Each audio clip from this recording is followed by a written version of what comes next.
Mais il lâche pas, et du coup il reste dans la rue, il prend les gars en photo, il prend des plaques d'immatriculation en photo, et il voit des gars qui rentrent et des gars qui sortent. Et donc là il rappelle la police en disant que là il y a du flagrant délit et qu'en plus les gars sont menaçants. Donc là ok, le 17 veut bien envoyer une patrouille, et là en gros tout s'enchaîne, parce que les gars, les dealers, ils surveillent quand même, ils sont pas mal dans la rue, ils voient que mon frère il a fait des allers-retours dans l'appartement du dessus alors qu'ils l'ont jamais vu, ils voient qu'il est dans sa voiture, qu'il filme, qu'il est beaucoup au téléphone, etc. Et donc à mon avis ils captent qu'il y a un truc, ils viennent le voir directement dans sa voiture et ils lui demandent s'il peut leur ouvrir la porte. Parce que c'est une porte que tu dois ouvrir avec une clé, tu sais, il y a pas de poignée. Et ils disent qu'ils ont pas les clés. Donc évidemment, mon frère, c'est qu'ils se foutent de sa gueule puisqu'il les a vus rentrer. Les gars, ils disent qu'ils sont des nouveaux locataires et que, mon frère, il leur dit qu'il est pas au courant du tout.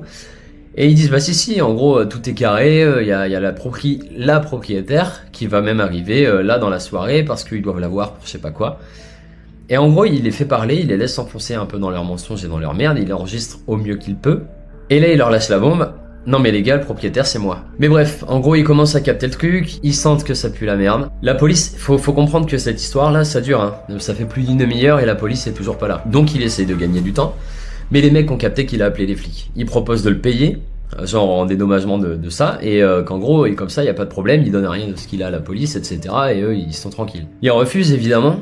Et donc les mecs prennent le minimum de leurs affaires et ils partent vraiment genre en trombe. Au moment où ils partent, genre 1-2 minutes après, la police arrive. Trop tard.